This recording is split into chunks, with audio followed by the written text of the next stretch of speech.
yes, here we go. It's that time of the time for us to get moving. You know, we're sitting here on the side of the road, headed to New Mexico.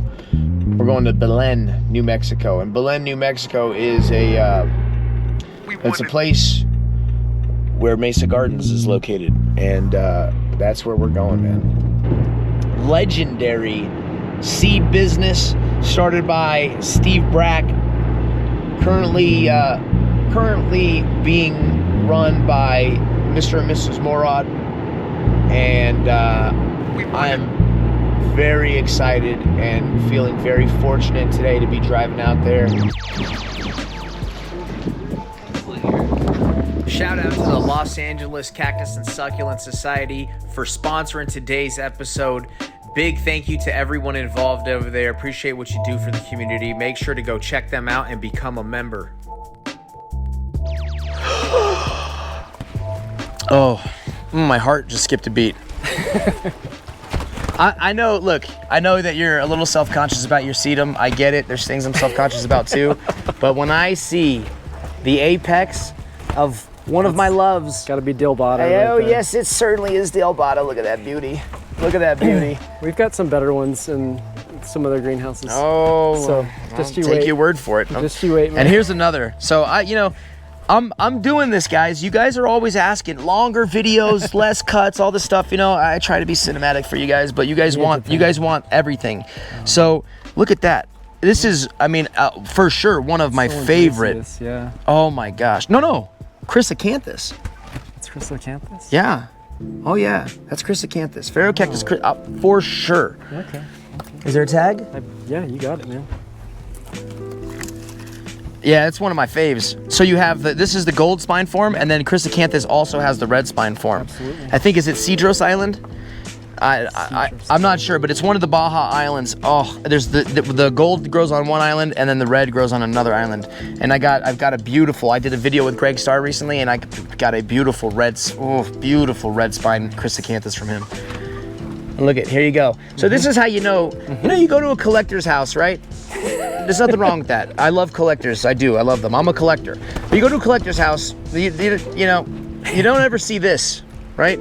This is the sign of a propagator, the paintbrush, right? So you get in there, you're paintbrushing, look at all the seeds, right? So how those little astrophytums ended up in there is those seeds trickle down, and then they come in here and they water everything, and then those seeds germinate, and before you know it, one day you're looking and you're going, oh, yep. Hey, what do we got there? So you have to be careful watering. Dude, you think you got enough astrophytums? A few. Jeez Louise. Holy, remind me when we're not shooting, I gotta show you so I have a buddy, there's an old guy, the guy I told you about, the European guy. His front yard is insane. There's gotta be 100 astrophyta myriostigma in his front yard. And dude, some of them are as thick around as a basketball. No way. I'm not even kidding, it's insane, man. You look at it, you're like, wow.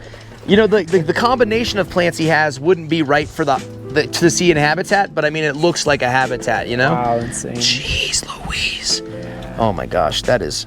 That Flansii. That is... Whoa, look at the flatness. Oh my gosh. And notice, they're both Flansii, yeah? I think so, yeah. Yeah, so it's always fascinating when you see two of the same species growing side by side, right? It's so different. Like, I have 3 children, and I look at them, and they all look the same, but different. Yeah.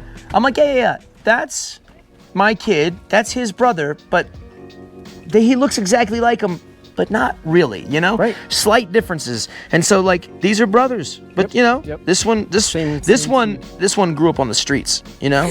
I don't know, he got separated at birth. He had a rough life of crime, in and out of detention centers and stuff. Very, very tough times. This guy, prep school, he had it all. Silver spoon, not a struggle in the world, He turned 16, he got a car for his birthday. This guy took the bus until he was 30, but that's how it went. But you look at him, stress builds character, right? Okay, that's how it goes. Man, dude, it's just beautiful. It's like, I feel like, what time is it? We better get to the other greenhouse. I should have scheduled more days out here. It's almost one. Oh, what is this? This is a Eulichnia, huh? Do you know? There's a tag right there. I'm afraid to even touch the tag. I am not good with the invisible tag. Somebody must have wrote with pen on there, dude. If anybody wants to know what the best thing to write on plant tags is, it's pencil. Just it doesn't. It seems like that couldn't be right, but it's right because everything else washes away over time. Pencil for what? Some, you know, you could talk to a pencil scientist and find out why. But I don't know why, but it definitely is. What's great about these though, even when the pencil's gone, you can see what's written on there. You have to go outside in the light though. Oh really? Yes. Oh wow. Yeah. All right, we're gonna get some. We're gonna look. Here's more. So, yep. Yeah. Look at this. So this one, all Frazee. This one has like much more pronounced larger tubercles versus like this one is much more compact tubercles. Really cool. It might be different localities. And you see that a lot with plants. Yep. Whoa, oh, oh, oh! Man down.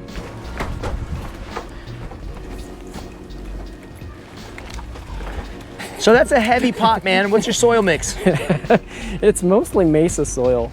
Is it just the local soil? It's just, yeah, our local soil. It's a super, I haven't really looked at it, but I mean, just looking, Yes. It's super loamy, huh? Yes. Very heavy loamy. Yeah. And do you add anything to it? We add perlite. Okay. That's a quarter. Okay. Perlite. Quarter vermiculite. Vermiculite. Yeah. Interesting. Yeah, I don't know. That's what Steve did, so. Interesting. You know, that's one of the things I find fascinating is I watched a video on how a lot of these Thai growers do the astrophytums, how they grow them. Yeah. Bro, they're growing them in Straight pure vermiculite. peat moss. Or oh. I saw the one I saw was pure peat moss. Oh wow. And you think to yourself, what? That doesn't work. It does. It does. It works. So that's the thing is that just shows you the power of adaptation with these plants and what they are actually capable of. Because there's no right. I can't tell you the right or wrong way to do a thing. I can tell you what worked for me, and then you can try it for yourself and figure out what works in your setup. Yep. But yeah, it's amazing. There's really the more than one way to skin a cat. That's without a doubt. Yep. And I usually tell people too, like, my mix probably won't work for you, especially if you're like in the Midwest. You know, if you've got a lot of humidity, this stuff's gonna stay wet for way too long. Yeah, it can stay wet for weeks. Right. And you don't want that. Well, and that's like people that live where I live or like live in like Arizona, certain places where it's extremely hot for long stretches is like, dude, sure. You might want to put some type of compost in your mix. All this like only rocks. That might work for you if you live in certain places, but dude, I tried to do like inorganic pure with my stuff, and it was like, dude, I couldn't water it enough, you know? God, these are just beautiful. Browningia, oh yeah, that's right, they changed it. So Azurio Sirius Hertlangiana. It's so hard to keep up with all that. Yeah, I still call them stenos. I noticed you mentioned Echinocactus, which, Echinocactus rolls off the tongue a little nicer than It does. You know? Yeah. And we just did a video on Echinocactus, but I'm kind of stuck with that name, but we call them Stenocactus too. Yeah. So you kind of have to learn all the names. Oof. Lattice Venus, that's such a cool point. Oh gosh. Look at those. All right, so let's see. We're rounding the bend here. I was gonna say we're done with greenhouse 1, but really, we're not really. Oh. It's starting to get, this morning we woke up, it was freezing, and I said, how is it gonna get to 90 degrees today? And now I'm starting to understand it's getting there. It's getting there. But it is not too hot, because we're in here, and Aaron just pointed out to me this flat. And I don't know if you know what this is, but this right here is one of the, I would say really, the holy grail of the Copiapoa collection, which is Copiapoa solaris. And we've got a KK number. KK, no. Who's KK? Why do I want to say Carl Knies? Is that right? No, that's something completely different. Carl Kynes. Carl Kynes. Knies, right? Oh, Knies. So it is Knies. Pilocopiapoa. What is that? I haven't even heard of that. Pilocopiapoa, who knows, man? Pilo. Blanco Encalada. Yeah. Chili. Lutus spina. Well, I mean, that could be like Copiapoa solaris, just offsetting like crazy. That's one I don't have. It's one I don't have in the collection. And then look at this. What is this, Field de Rihanna? God, look at that, dude. It's so squat. Wow. So that's the thing. It's copper. Huh? Cooper. Yeah, I know what you're talking about. So this is, Cupria. This one is That's Cuprea too? Yes. Oh, these wow. are all Cuprea. Cuprea. But look at the variation in that. Yeah. It's just... Yeah, this one is wild. That's so cool. So compact and so flat. And when Steve would have us take stock out, yeah, he would always say, pick the most different ones that you can find in this lot and make sure that you put those because you want all that variation. Right, when you're selling seeds. So, right on. That was his deal. And in a flora so rich in species that the possibilities of becoming bored don't exist. You have a feeling of achievement when you discover a new plant, even a plant that has no use. Where would you like to take us first? So you got the best of house here, you got the Echinocactus house here. Ooh, what should we do? Let's go and see the Echinocactus. Wait, are we going to be messing? Oh, the Echinocactus in the front house. Oh, that's right, there's another one over here. Oh my goodness. This is the 11th greenhouse that was built up here. The 11th. So that's you know, that's number one because that was built first. That's one. And gotcha. And the next one's 2, and that's 3. So they're not necessarily in order of where they are. They're in order of when they were built. Right. Yeah. Okay. All right. That was how Steve designated everything. Whoa, dude. Hey. The wind's a little bit crazy today. We got a little crazy wind today. Yep. All right. All right. We're in here. We're in here. Whoa. We made it. We made it. It's crazy. All right. So this is the Echinocactus house. Sure. Yeah. There's well, you got I see already right off the bat. I see all kinds of other stuff. There's lots of Coryphantha in here. Yeah. See how you got to be very careful.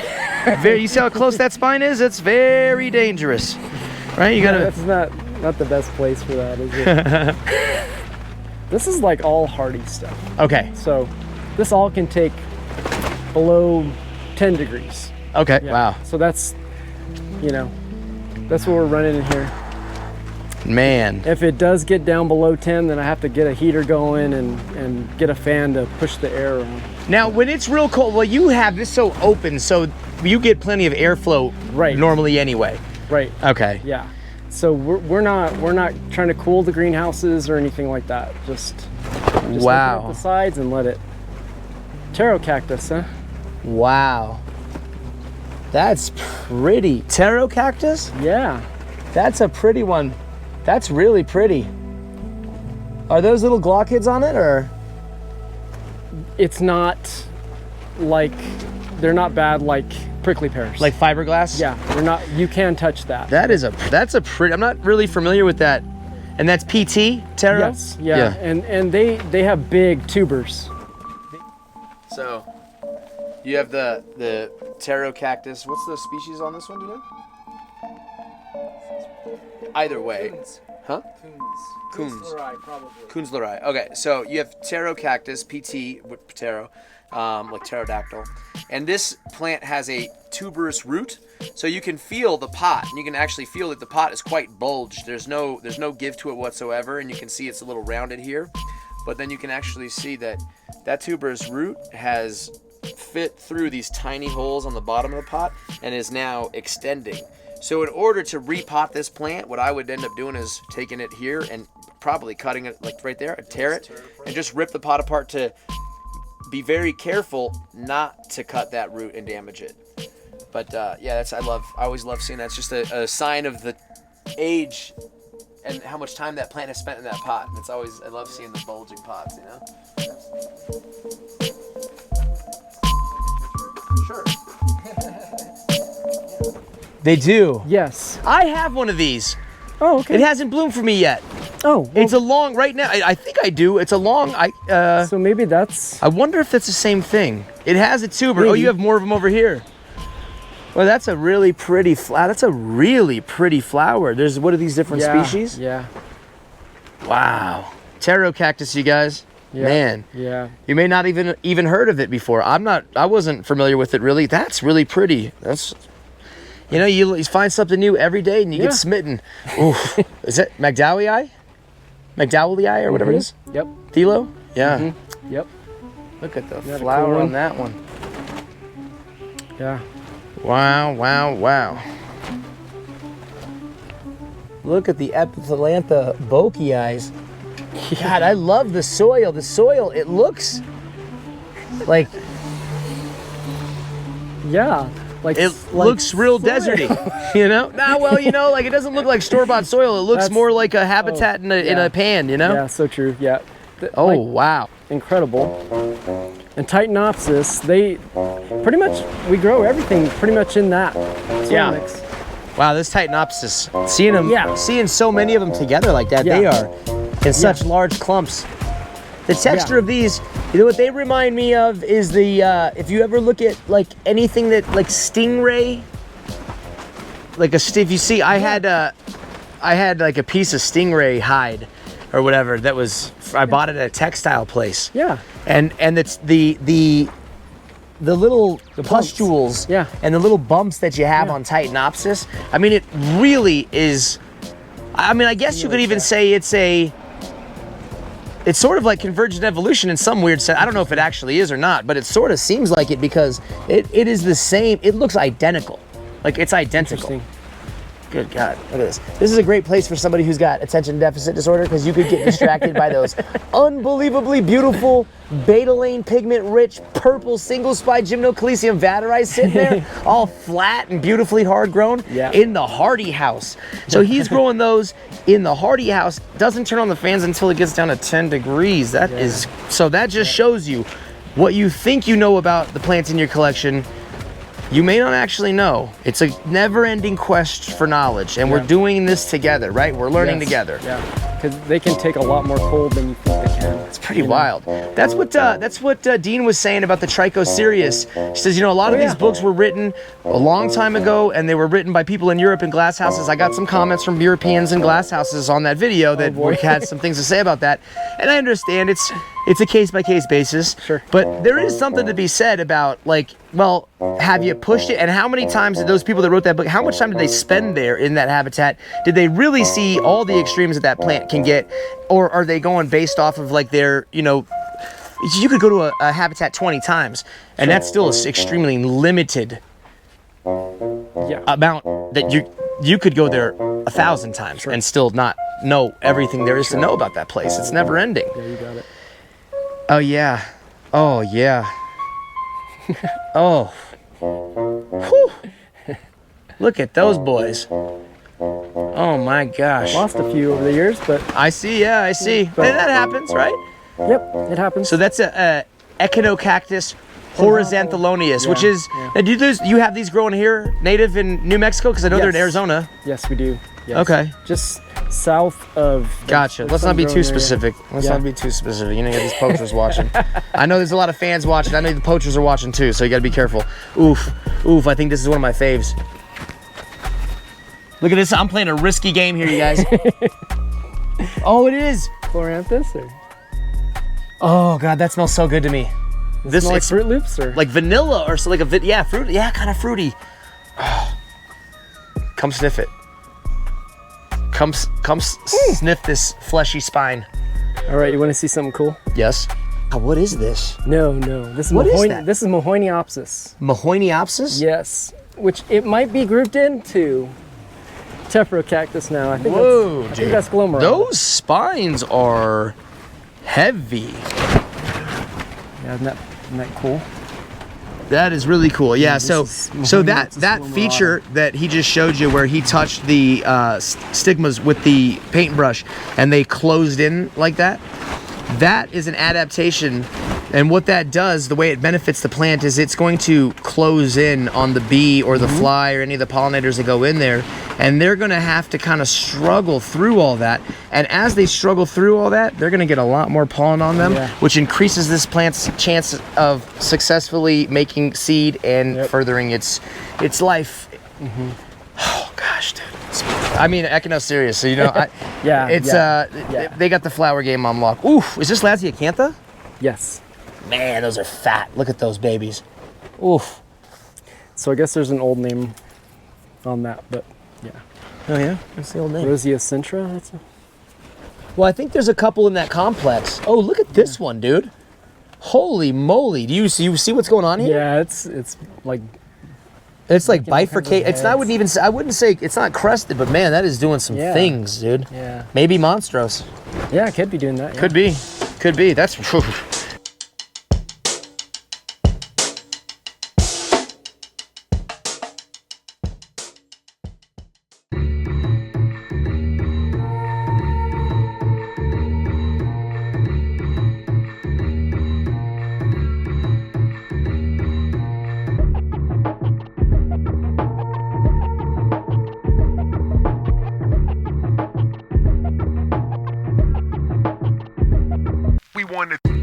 So the only conophytum flowering right now is frutescens.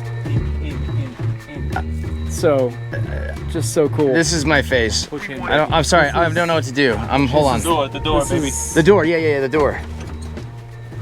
So they're all going dormant, but you will still get a show today. I don't know if I can film right now for you, dude. I don't know if I can film for you, dude. Are you having trouble right now? So beautiful in here. Dude, I am like, this is. These are my favorite, and you know it. These aren't even your favorite. Oh, there are lithops here too. Yeah, these are. There's a small The Travis, Captain Redbeard, you know, he's starting to get real. I love a lithop. He loves the lithops. We get him Fred's red head. That's what you need. You need to get a Fred's red head, dude. That's a cultivar. Yeah, you do. Isn't that Jane? It's Jane's cultivar, I think. Oh my God. I'm sorry. I'm having a. What are those? What do they call those? Crab knuckles? Crab knuckles. yeah, pretty much. Crab knuckles? It looks like a bunch of little crab claws. Dude, it's. It's bilobum. This is bilobum? It's bilobum. Is it really? Yes, it's.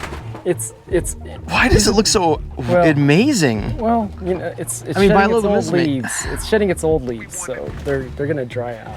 You know, so that's. And that's what it's doing. you Here's guys the did a new pretty leaves of cool video about lithops changing the leaves, which you could click on and watch right here. Excellent. In the corner of the screen. Yeah, watch that. Wow, man. I could film a 2-hour video of me just walking through here going, wow, man. You can actually touch these. Look at the, I mean. Yeah, frutescens flowers in the summer. Look at this. Yeah. It's like a big floppy ear, like a tongue. Yeah. You kind of want to take a bite out of it, huh? Yeah, so as I mentioned to you, I've started getting more and more. Yeah. If you look at my order history from you guys. Yeah, your order. It went from like Ariocarpus and Copiopoa to Conophytum gabeum and Copiopoa, of course. Yeah, here's some pilosis. Ooh. So, and it's going dormant, so it kind of doesn't look that great, but it's still cool. It's kind of hulking out right there. But... I've seen this before. One time. In the greenhouse of another wizard. Oh wow! They look like little peaches or like little peaches. Yeah.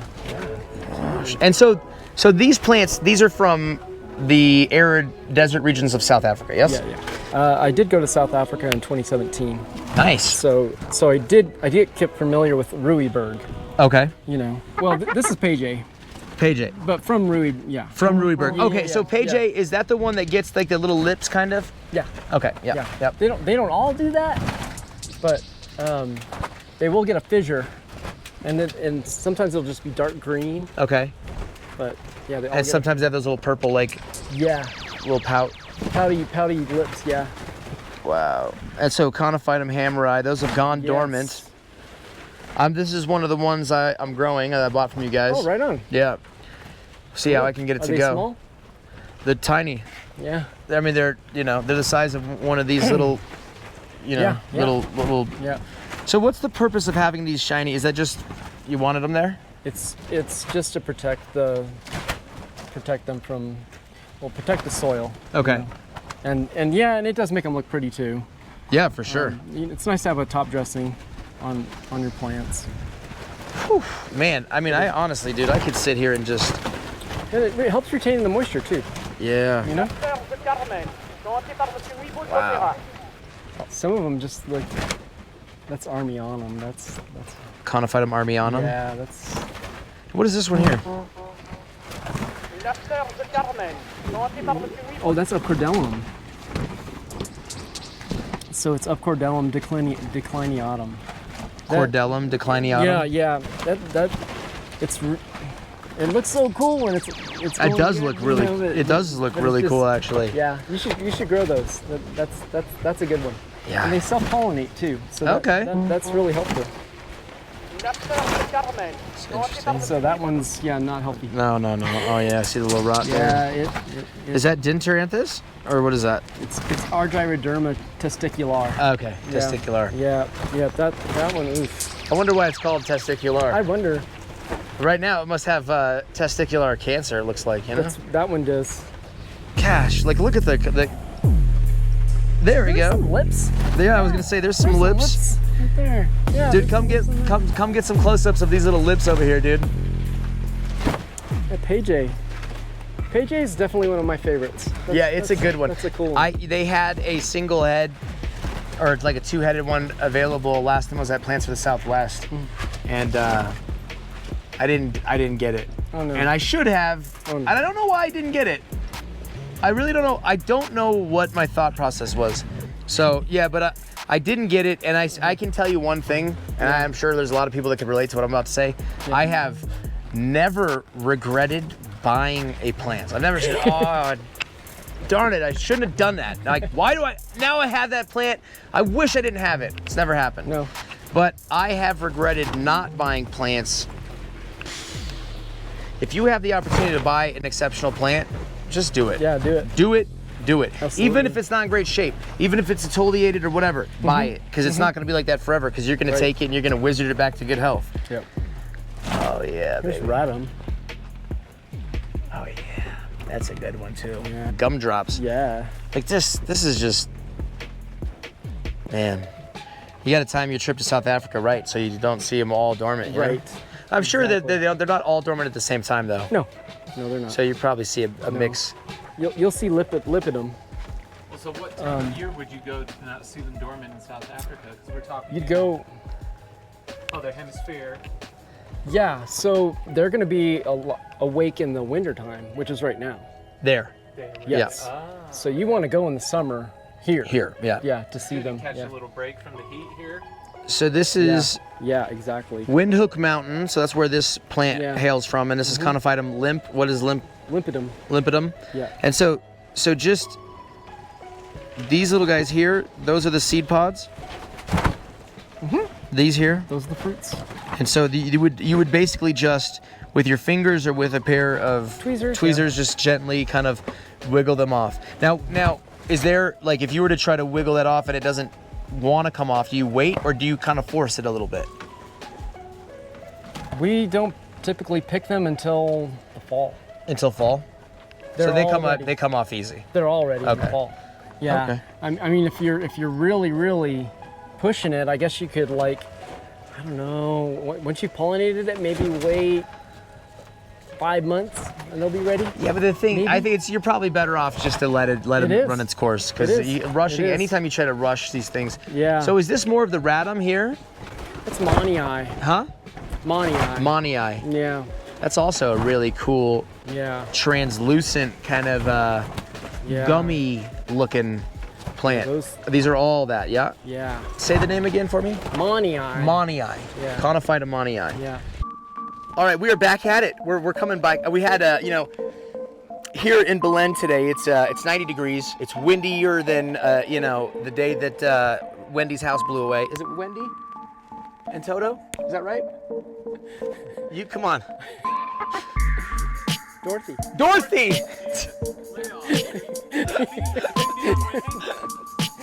It was so. Whatever, dude. I'm hungry, bro. I'm thinking about food or something. I don't know. So anyway, it's super windy here. It's, forget it. I blew it, okay? So it's so hot that the GoPro has shut off on me now twice. So we had to get the mic switched over to the camera phone so we could keep this going, because you guys are begging for long form stuff and we want to give you what you want, because that's what we do. Because we love you guys, man, and this is what it's all about. And we want to make you guys happy and show you all the plants so you can be fascinated just like us. So we were here leaving off at Monolaria, which they call them bunny ears, right? That's like kind of the name. Bunny-eared succulent, yeah. Bunny-eared succulent. Yeah. And there you can see, this is going dormant. But so that's getting ready to dry up. Yeah. Oh, you know what's funny is, like, it also breaking dormancy, oddly enough. Yeah. And so I have several different, a friend of mine, Sunbird cactus. Matt, shout out to Matt. I bought a few different forms of this with data, and I'm probably you know, he probably got the seed from you guys actually, because a couple of them have the, you know, these leaves tend to vary between the different forms, and some are way more sparkly. And when I say sparkly, I'm talking about like you know, Twilight vampire skin sparkly. You know, that's what I'm talking about here. And then some are a little more mute and matted with almost none of those glistening trichomes that you see on some of them. Yeah. Absolutely another stunning plant. And then, is this them here, back here? No, that's a cylindrophyllum. Cylindrophyllum. Yeah. It's an imposter. It's pretending to be Monolaria, trying to trick me. Why would it do something like that to me? This is cephalophyllum. Cephalophyllum. This one's pretending to be that one. That one's pretending to be this one. Oh my gosh, what are we talking about over here? It's like, like they look like they're. You know what it is? I think one of the things that's so beautiful is they look in their struggle, because they look like they're struggling, right? Sure. I mean, Sure. they look so beautiful. They struggle, you know, like they struggle with such grace. You guys are gonna be like, how are you walking past? Like, there's somebody's gonna be in the comments go, you just walked past X, Y, and Z. You didn't even say anything about it. I mean, look, how could I possibly? So here you go. You have Dinteranthus Vanzilii. Vanzilii. Vanzilii, yeah. Vanzilii. Yep, Vanzilii. Okay, because I got Paul Evansi. Yeah. And then golf ball. Wilmontianus or something. I think yeah. This one?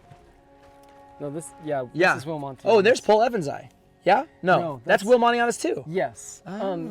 That's a cultivar called turquoise. Turquoise. Oh, yeah. Yeah, because see how it's kind of bluish green? Yeah. Whereas this one is more of a mauve, kind of purplish pink color. It's going through that leaf change, so it's... What is going on over here? Is this getting ready to flower? Is that what's happening? Yeah. That's a cross. It's a Myria Gibeum cross. Myria hortense? Myria hortense Yeah, and Gibeum. Do you know what Gibeum? Yeah. So is this one of Steve's crosses? Yes. Okay, because I see the SB 1368. Yeah. That must be a cross in nature, because he collected the seed. Interesting. Okay. So very cool. That's something that happened in nature. Yeah, so just in case you guys didn't know, whenever you get a plant and that plant has, you know, for example, SB 1368 or JN or KK number or any of these different, what they're called field numbers, those field numbers correspond to location data for where that either plant and or seed was originally collected from. The reason why that data is important is so that we can actually know what grows where and keep those genetics pure. That's what, you know, so you can track it. Yep. Wow, dude. So this is Gibeum, Despar? Yeah, Despar. Yeah. Feel this. Yep. The texture of this. So to anybody out there that owns horses, rides horses or anything like that. It's like a dry horse nose. No, this is like the chin. Oh. This feels like the chin of a horse. You know what I'm talking about? You know what I'm talking? That's why you're laughing, bro. You know, 'cause it does, right? Yeah. Feel it. It's a little firmer, but if it was just a little bit, if it had a little more give to it, like if you didn't water this for a while, and you came in here, bro, it's a horse chin. It's a velvety feel. Yeah, very velvety horse chin like. All right, cool. Gosh, like what is this? What is that? Adromiscus. That's an Andromiscus too. Wow. Yeah. This is really, really cool. And I don't know if you've seen this Yes. one. Yeah. Is that Harry? Yeah, Harry Eye. Harry Eye, yeah. Yeah. Adromiscus marinae, Harry Eye. Yeah. Really cool one. Yeah. Yeah. Various projects. Yeah, so it's windy out here, you guys. Super windy.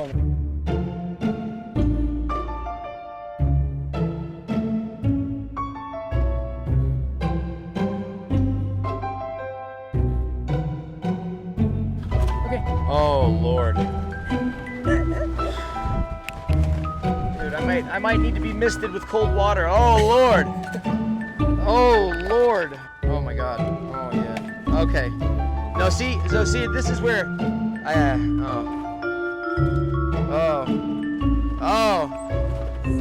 God. Oh my God.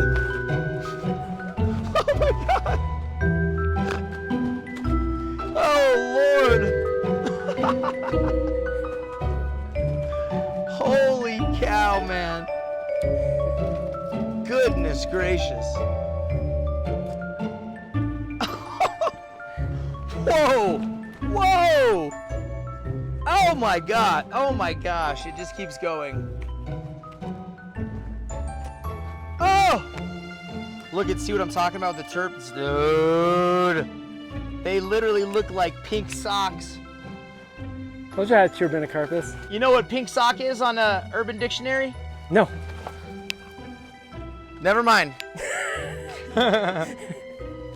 Dude, oh my gosh. Look at, you can see the seed all right there. Wow. Aaron, man, this is my ball of yarn in here. Oh my I thought gosh. you'd like this one. Oh my gosh. Oh my gosh. Oh my god. Oh.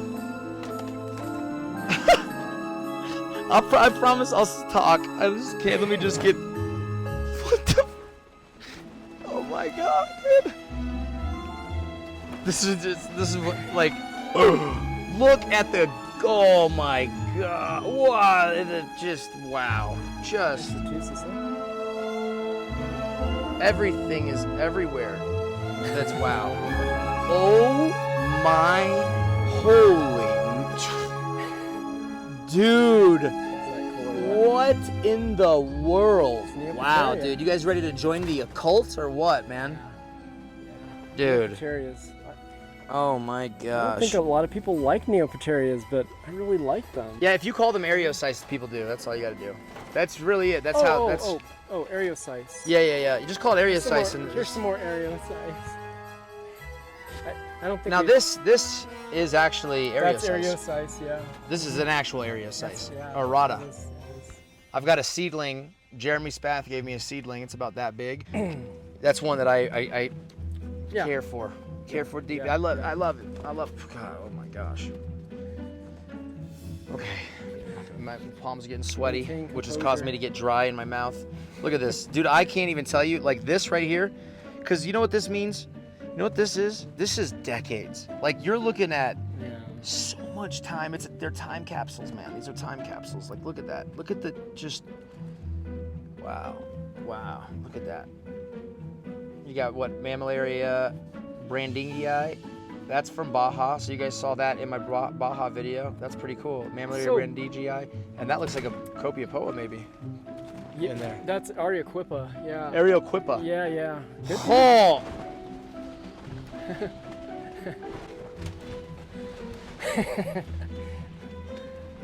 Crucidra.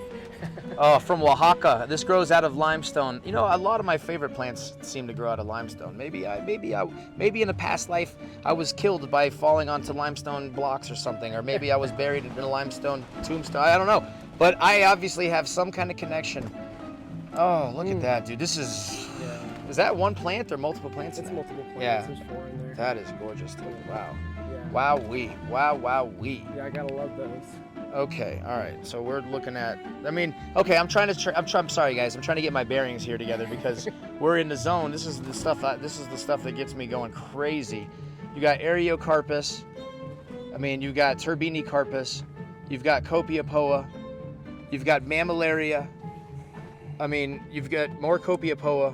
Cranesiana. Look at the Cranesiana. Look at all the different forms, right? You've got more Turbinicarpus, more Mammillaria, more Copiapoa. You're talking, I'm in heaven right now. You got Ottocamensis right here. You got Astrophytum mysterious, which is one of my favorite astrophytums. I'm kind of a species guy. I do like cultivars too, don't get me wrong. I love cultivars. I'm going to be doing a video with a guy pretty soon who does a bunch of cultivars of all kinds of crazy stuff. You guys are going to love it. Look at that. More Copiapoas, more Areocarpus. Fruits of Aria.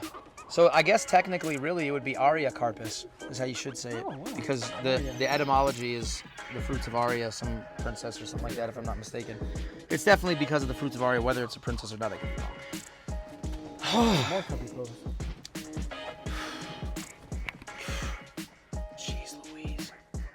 Holy mackerel, dude. Oh my God, the purple. Oh Lord. Oh my God, dude. I'm like, all right, I'm getting dizzy. I'm here, yeah. Talk me through this. You're gonna have to walk me through here. I don't even know what to do. So what are you doing in here? What do you got growing on in here, Aaron? Okay, so I didn't know you when I got here, and I don't know if you feel this way, and I don't want to put you on the spot on camera, but I feel like you're my friend. I feel like we've become friends since we've been here. Absolutely, man. What do you got going on in here, dude? So basically, we try to keep like the same things in one pot. Okay. So that just helps us to make sure that, you know, Just keep what you're pollinating. what I'm this all together. pollinating here is all together. Yeah. Gotcha. So that's. I mean, sometimes you can't do that. Like you've got all those astrophytums right there. Yeah, it's a big pot. But you're not going to mix that up with something else. No, it's pretty. So yeah, so that's the main deal. But it's Look at that Sunbird Cactus, you guys. Just to give you an idea, that's my hand. Yeah, right? I don't have midget hands. I got like normal standard issue sized adult male hands. You know, that's huge. What is that, an 8-inch pot? Yeah, that's an 8-inch pot. Yeah.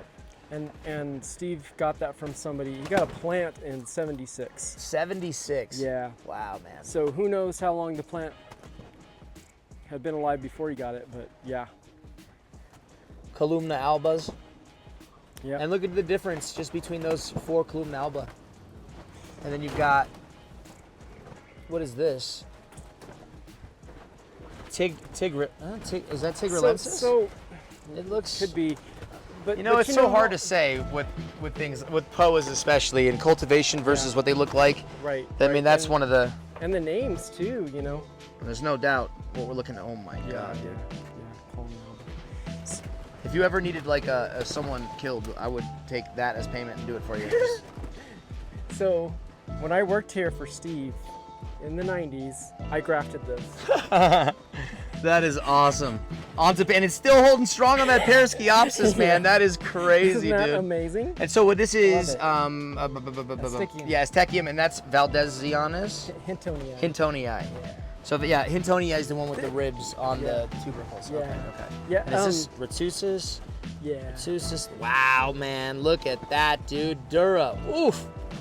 Dude, look at the beauty of the. Yeah, the color in that. Yeah. Hard growing makes a big difference. Yeah. Oh, for sure. You know. For sure. Yeah. One of the videos that I'm going to be doing real soon is with a guy who grows these. That's one of the main things that he has in his collection, and he grows them. They all look as good as you could possibly get them to look in cultivation. You know what I mean? Very cool. Like they're compact, tight, white, nice spines, and it's so he's got a way of doing it how he hard grows them, where you see a lot of people's they don't look like that. They look, and that's fine. They look good either way, but Sure. I think a lot would agree that they look their best when they're grown as hard as possible. Okay. So you got more Copiapoas here. Yeah, look at those So you've got Dealbatas, and you can see the varying forms of Dealbata here. Yeah. And then I guess this is Hasseltoniana, or as we call it, Hasselhoff. You got David Hasselhoff right there. You got more Hasselhoff over there, more Hasselhoff in the back over there. That's it. Whew, look at that Turbinicarpus lophophoroides, dude. That's a big boy, man. That is a big boy. That's a 6-inch pot. That's a 6-inch pot. So that's like a 4-inch wide plant, just to give you an idea. That thing is crazy. It's like a baseball. Yeah. Look at this, look at this, look at this. Little taproot porn right there, huh? Huh? We're not supposed to let you see that, you're supposed to log in and this is supposed to be hidden behind a paywall on our Only Plants account. But we're gonna let you see it today. You go ahead and take a look, all right? So that's what the taproot, that's what the whole plant looks like. That little fat part of the plant's my favorite, Yeah, Cochubianus. Oh yeah. Or as my friend Charlie calls them, Cochubianus. Shout out to Charlie, dude. Carlos is holding it down. Wow, dude. Lophophoroides crest. Yeah. Craneziana, that's gorgeous.